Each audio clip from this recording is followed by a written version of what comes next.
Greetings, everyone. This is a great honor for me to be here today and speak to you about the oral history program at the place that I call my home away from home, the National Museum of the Pacific War. I have been working in the archives at the museum for almost 6 years and studied World War II for more than 3 decades previous to that. My interest in the war guided me to a career path in archives, and I was very lucky to get the job here. I have told many people over the years that this is the only place that I've ever been employed where I can't wait to start the workday and hate to leave at the end of the day. Before exploring the oral history program at the museum, it would be best to provide the backdrop to that evolution. What I'm going to do first is talk about the history of the museum.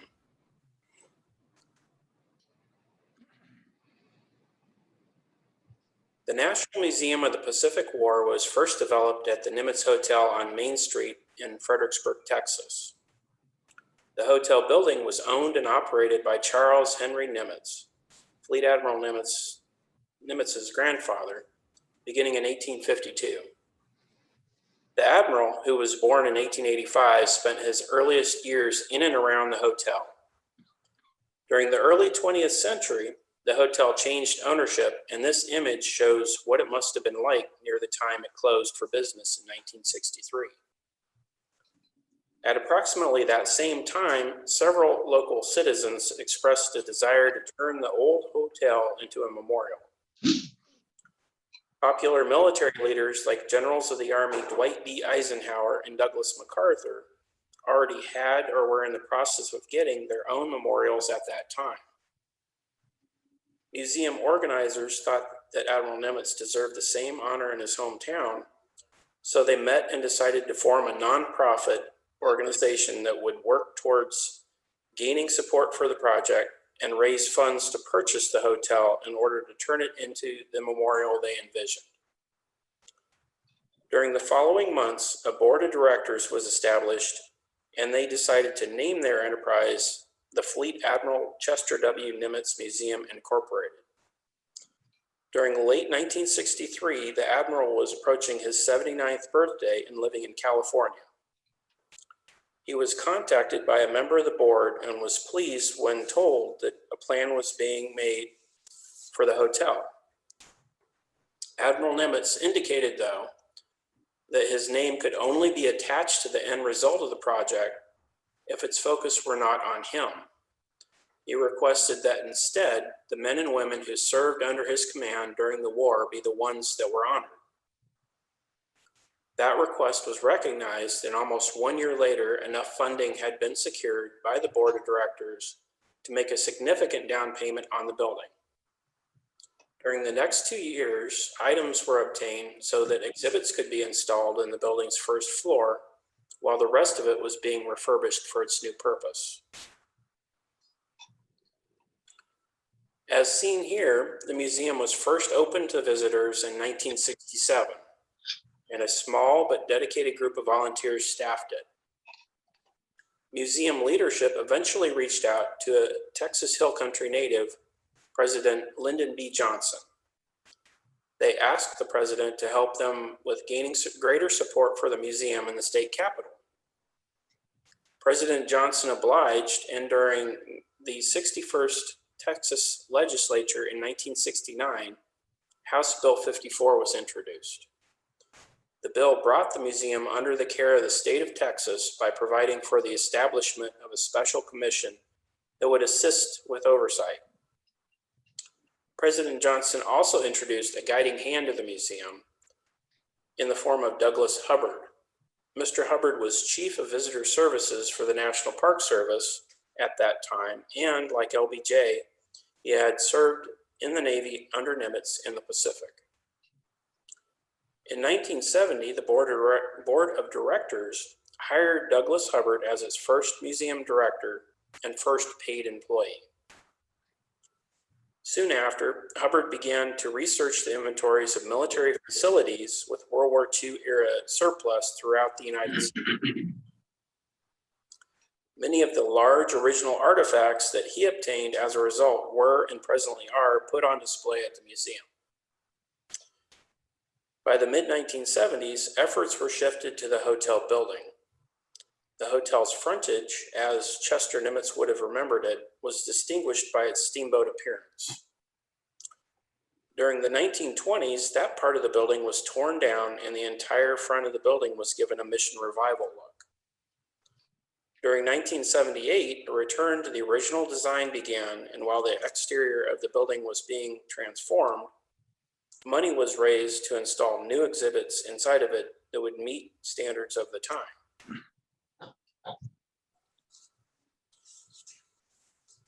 After the entire building had been remodeled, the museum was rededicated and opened on Veterans Day 1983. A document produced for staff at the time boldly announced the mission of the museum. It was to preserve and interpret the history of the Pacific War through excellence in operations, to honor those who served, and to educate generations that follow. Those three principles, with some variation, have guided the museum to this day. Within a decade of making that statement, though, it was realized that greater space and more staff would be needed to fully realize it.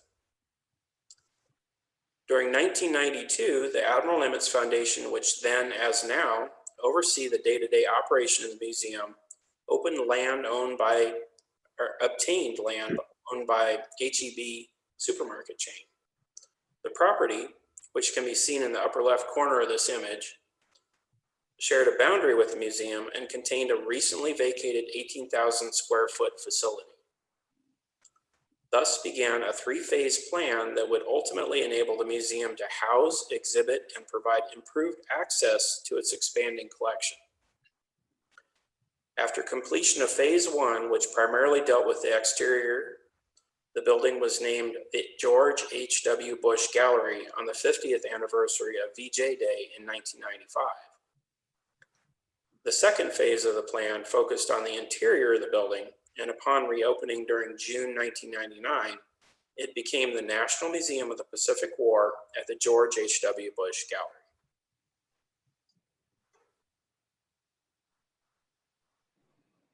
Seen here is a result of phase three, which was completed in 2009.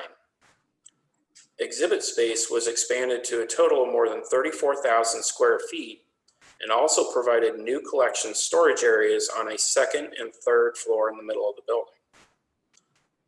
The archives were established on the third floor, and that area was eventually filled with 37 rows of shelving, fireproof cabinets, and rows of art rack storage. Outside of the archives, there was space for a library with movable shelving and a reading room, which I happen to be sitting in right now, for researchers to use.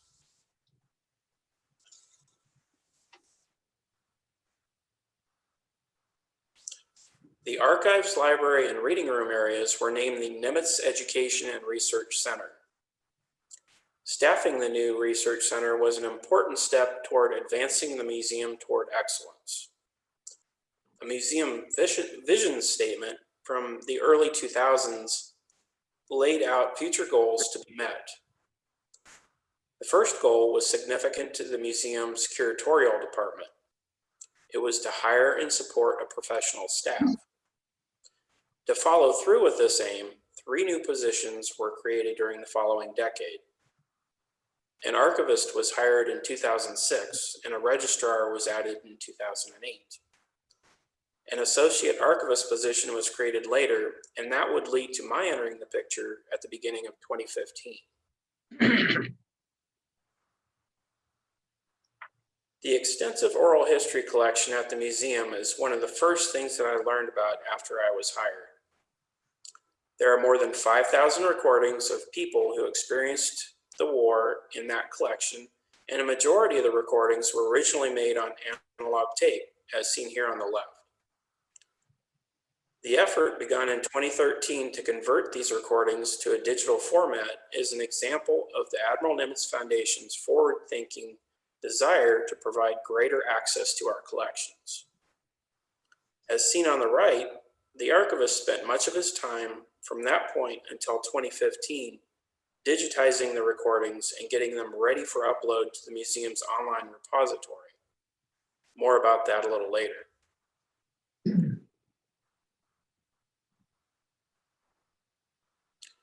With the museum's background now established, it is time to talk about how all of those recordings were accumulated. This image actually provides a clue to the answer. The oral history program and the museum in general receive help from many individuals, like the gentleman in the photo, who step forward to volunteer their time.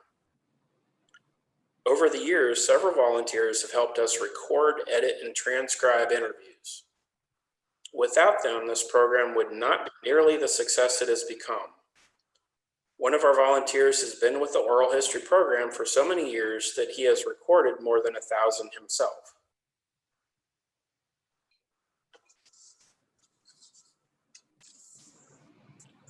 The beginning of our oral history program can be found in the year 1993 when Dr. Ron Marcello, a noted oral historian at the University of North Texas, was asked to oversee interviews with World War II veterans at the museum's annual symposium that year. Afterward, the museum received copies of the interview transcripts for its archives.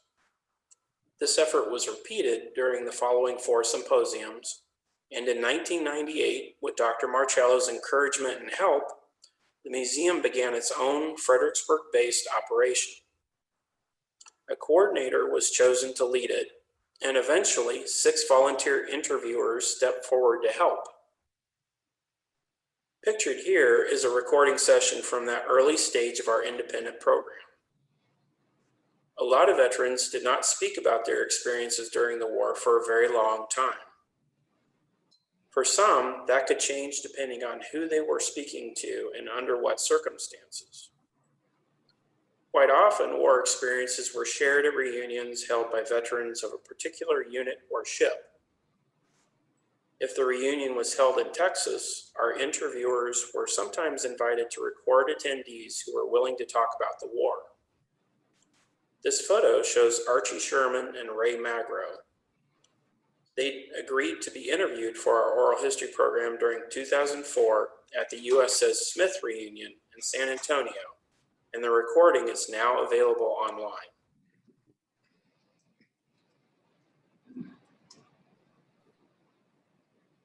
Within the first 5 years of the program, 57 volunteers, both men and women, could be counted on to do interviews when called upon, and 23 were able to transcribe the results. As the program progressed, training sessions, like the one advertised in this invitation, were held in order to refresh the skills of experienced volunteers and train new ones. Interviewers were taught to begin with some basic questions: name, birth date, information about family. These were then followed with questions about events leading up to the war, the Great Depression, and when they learned about the attack on Pearl Harbor. Interviews with veterans spanned all theaters of the war in all branches.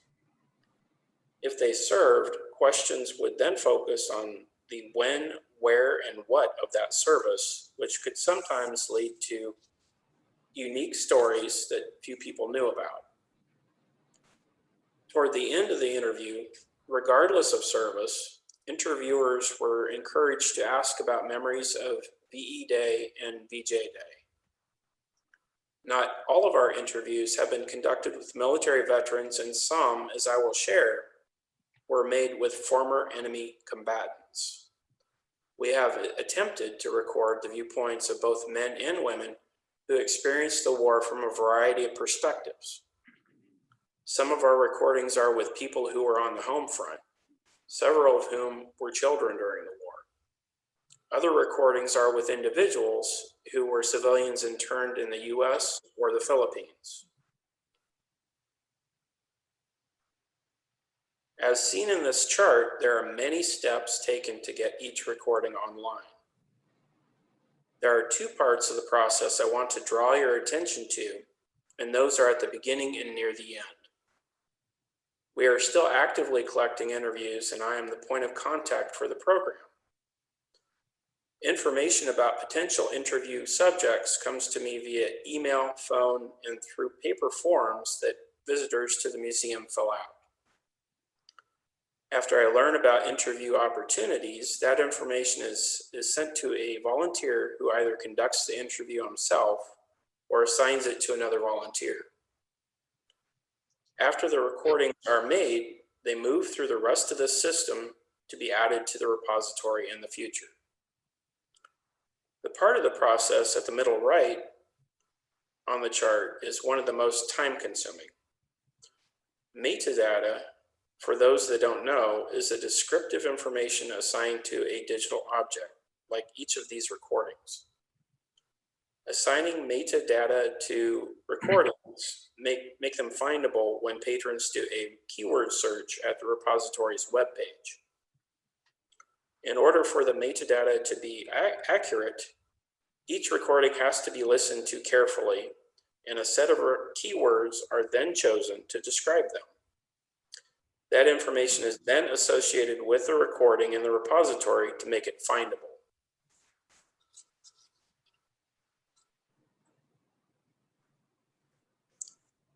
The URL below this image is for the main repository webpage. From there, our patrons can click on a link to the subpage that you see here in the screen capture.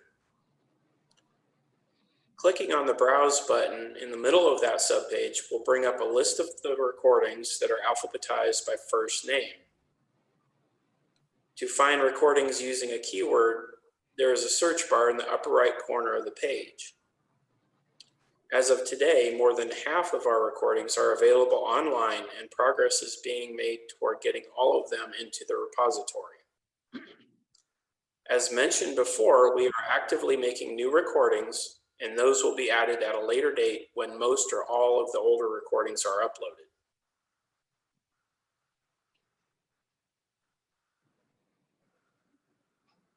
The patrons of our digital archives are many. During the 6 years that I have been the point of contact for our oral history program, the people that I have encountered regarding that part of the repository primarily fall into one of three categories. Some of the people I hear from are family members. The recordings that we provide a lasting connection to the daughters, sons, and other descendants of the people we record. And although we do provide interviewees with a copy of the recordings and a transcript, sometimes these can become lost or damaged. Additionally, sometimes people do not know for sure if a family member was recorded and ask for verification. In either situation, I am always happy to direct them to our repository if the recording is online, or provide a copy through a file sharing website if it is not. Historians are another group of patrons that I hear from. Thousands of books have been written about the war over the past 78 years, but more are being researched and developed. Many of the recordings that we have provide unique commentary for hundreds of small and large events that are linked to or covered by these new works. During the past 2 years alone, historians such as Peter Harmson, Richard Lair, and Dan Hampton have contacted me about our recordings and permission to use segments from them. Our recordings have also been used by several documentarians during the past 6 years. Producers from the Smithsonian Channel, Netflix, and the BBC have reached out to me about our recordings. The Smithsonian Channel in particular used a significant number of our recordings as the basis for commentary throughout its 8-part series titled The Pacific War in Color, which was first broadcast during the summer of 2018. In addition to those 3 groups, our oral histories have been useful to numerous people who have contacted me regarding the research they are doing about particular units, ships, or campaigns for various reasons. Overall, these recordings have proven to be invaluable regardless of their use. Now, I would like to provide you with examples of the recordings so that you can hear what I have been talking about.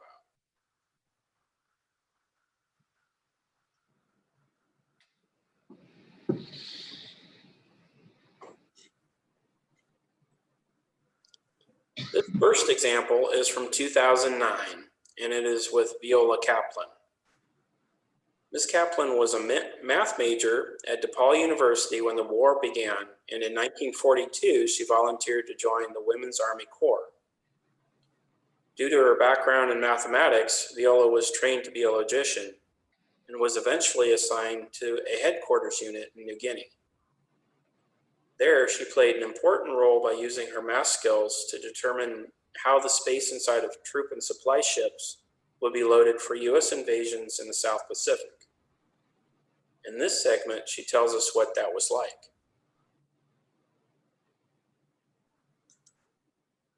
So they asked me if I would spend at least a year out in the Pacific doing logistics.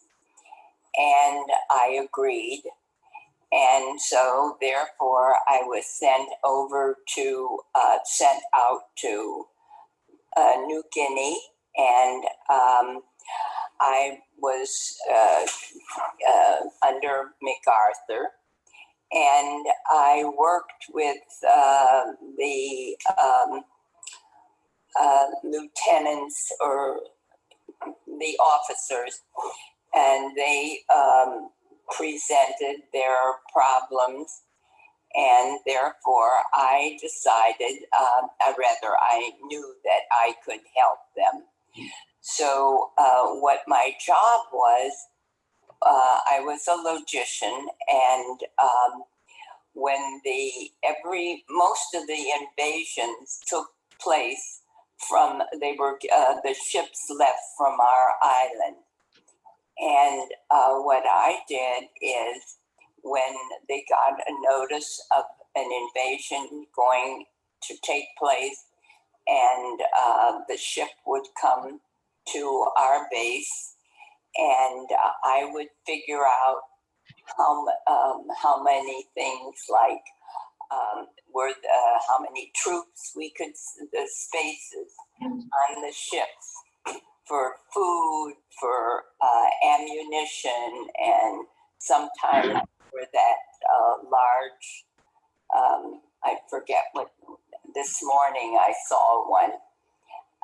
Anyway, I had to find out what room we had and the space that was assigned for each one of those things: troops, food, ammunition, and so forth. Where did you get your information, how big those ships were? Oh, they presented the information as to how large the ship was, how much space we had to fill.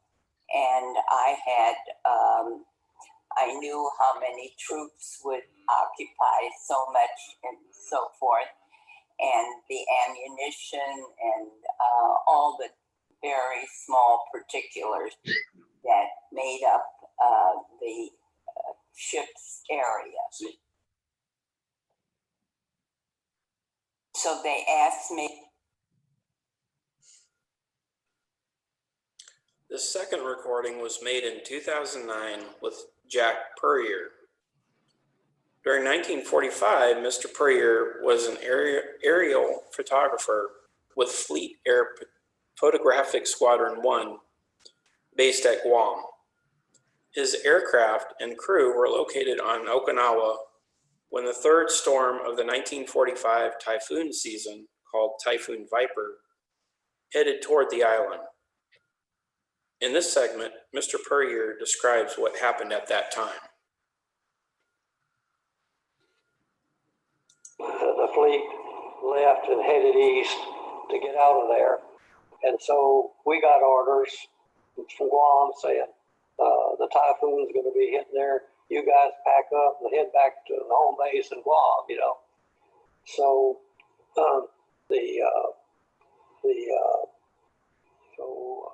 weather people on Okinawa gave us a heading to take out of Okinawa to the northeast for so many miles and then turn south to go to Guam. Well, when we took off, the weather was, kind of gusty. And they said, well, you will fly out around the typhoon. 20 minutes later, that typhoon was all over us. It was forming so fast. And we were flying in that typhoon, and out of our 50 caliber machine guns had not been cleaned, since we got to Okinawa. And static electricity will burn the carbon out of your guns. So all 10 of our 50 calibers had a flame of about 8 to 10 inches coming out the end. That static electricity burning that carbon out there. And if we'd had a gas leak, which B-24s used to have a lot of gas leaks, we would have been blown out of the sky. But in that flight, we hit an air pocket. We were flying at about 8,000 feet. Hit an air pocket, we fell 1,000 feet. And that old B-24's wings just did that, And it was, I was back there in the radar room, and I just came up out of my seat, I was airborne, as that plane. It can't really be a good feeling. Yeah. And, but then we hit bottom, and with so much static electricity, not only burning the carbon out of our guns, the propellers was just silver white, and the leading edge of the wing and the tail were just silver white from all the static electricity. But we finally got out of it about another hour of flight. Well, not that long, about another 30 minutes. We were out of the typhoon, and everything settled down, and we made it back to Guam okay. The fleet. The veteran in this final example was recorded in September 2004 at the museum's annual symposium. It is with Tomokazu Kazai, who was a fighter pilot in the Imperial Japanese Navy. He was credited with 10 victories while taking part in aerial combat near Guam, Peleliu, and the Philippines. On August 9, 1945, Kazai was assigned to the 343rd Naval Air Group at Omura Air Base, located about 12 miles from Nagasaki. In this segment, Kazai, through an interpreter, tells us his recollections of that day. The other thing I wanted to do, because obviously we had dropped the bombs, both of them. Where was he at that time? Let's say 広島、長崎に原爆を落とされたわけですけども、その当時どこにいたか覚えていらっしゃいますか？やっぱり大村。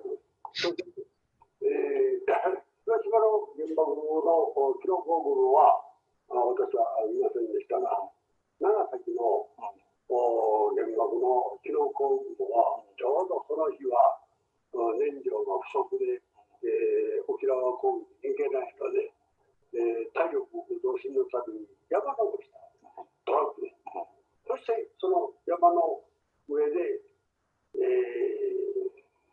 ベッドを太ったらあって、そして、キノコ雲が出てきて、10分ほどしてから、あれは大村からその山まで直行で行ったら50キロぐらいでしょうかね、長崎から大村。そこと10分ぐらいして爆風はHe was, he didn't see the first bomb at Hiroshima. But when the second bomb was dropped on Nagasaki, he saw the mushroom cloud coming up from the bomb.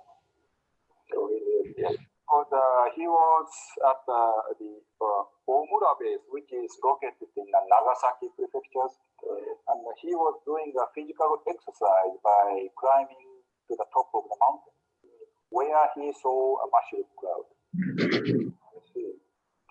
And 10 minutes after the explosion, he felt strong, can I say, That's the, yeah, wave of the explosion reached him. and that must have been helpful. It was almost 50 kilometers out of the Nagasaki city. Was he hurt? それでその爆風が来た時に怪我かなんかされました？ Right. No. The other, These are only a few of the countless number of anecdotes in this remarkable collection. Our museum is honored to have the responsibility of preserving them for present and future generations.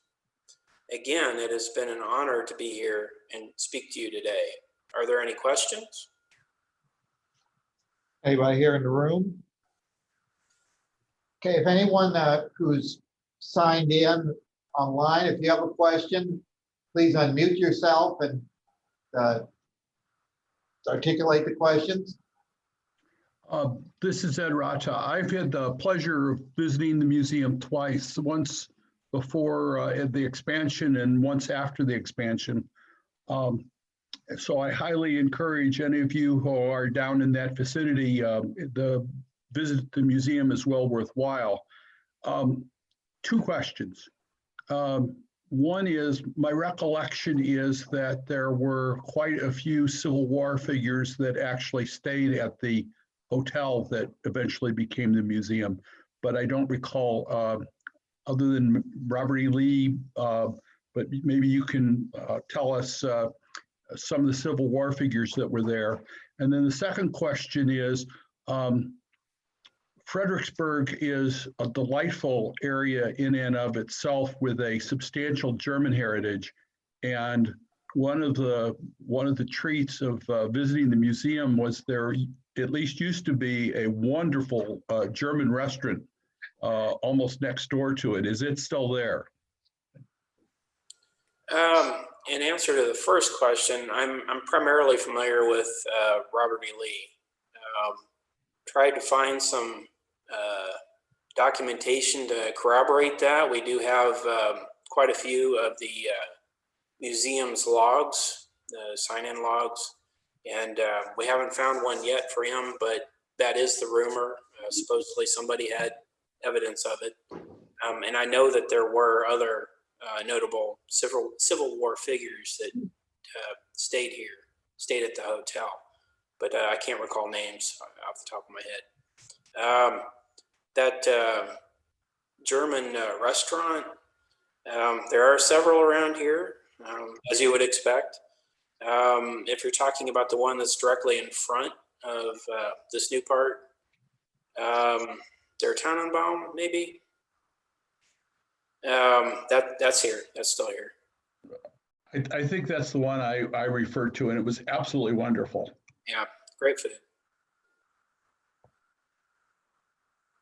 Anyone else online has a question? I have one. In your mission, as time goes on, is there been any thought or discussion about extending the time period that you would be covering to get more recent times of history of the Navy? You mean expanding past the immediate post-war? Correct. Not really. We're pretty much confined to that time period. A little bit before, and we do have a little bit of coverage on the Asiatic fleet because of Admiral Nimitz's service in the Pacific pre-war. And post-war, we try to just stick to the very beginning of the occupation of Japan and not much further than that. Thank you. Question here, what type of artifacts do you have in the larger parts of the museum that you've collected? 3D artifacts, is that what you're asking about? Yes. Um, Do you have equipment or planes or inside the museum itself here in the George Bush Gallery, we have B-25 and 2 or 3 other smaller aircraft. We have a Stuart tank that was knocked out in New Guinea. Some artillery. Those are some of the larger pieces. And then we have a Pacific Combat Zone that's down the street. And there's a PT boat and an Avenger in there. And then outside that area, there are some Japanese pieces of armor and artillery. We have a wonderful collection, a nice variety, and most of that was collected in the 1970s. Several of those pieces were actually collected from original battle sites. And other than that, we have a wide variety of 3D artifacts stored here on the 3rd floor and out on display. Pieces of equipment, weapons, trench art, a whole variety. do you carry much on the China, Burma, India theater? Not a lot. That's one area we definitely need to expand on. We recognize that, both that area and the Aleutians Theater that up there in the north. We don't have extensive coverage. We just touch on it. And both of those areas are areas that we need to improve upon. We recognize that. We will at some point. Okay, thanks. I would just add to what Ed had said about touring the museum. He's right. The town itself is, I'd say, an historic artifact. A lot of the buildings are ones that would have been there 100 years ago or more. And then not very far down the road is the LBJ Ranch that you can go in one tour. You can see the Johnson Ranch and the town and your museum. It always amazed me that 2 such significant figures in the 20th century came out of such a small area in a rural area of Texas. Absolutely. And without LBJ's help, I don't know that the museum would have taken off like it did. It may have, but he really helped a lot. Anyone else? We can't see everyone online. Do you have any comments, questions?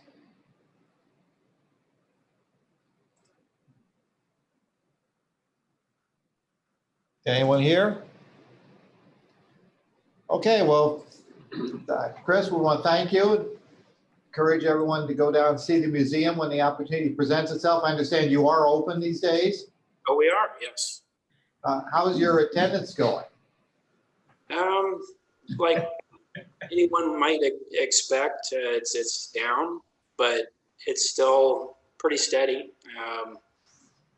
We're only open from Wednesday to Sunday at this point, and they only allow a certain number of people in at a time, and we're always observing masks and social distancing. So, I mean, it kind of compromises things a little bit, but people are still coming. Yep. Under normal circumstances, do you have programs at your museum? We do. We have reenactments down at that combat zone that I was talking about. And of course, that's been shelved for right now, but they have plans to hopefully get it revived next year. And you mentioned you have a conference regularly? Yes, we have a symposium that's every September. We have quite a few historians that show up for that, and occasionally veterans still attend. Other than your digital recordings well, first of all, digital recordings, the interviews, do you ever get any that are just, they have so little information that it's not worth uploading it? Or are you uploading everybody? We try to upload everybody. Occasionally there are some that just don't have a lot of information. But even those are valuable to a degree. I mean, family members for sure would like to hear those. So we try. Are there any other things that people will be interested in on your website other than the recordings of your interviews?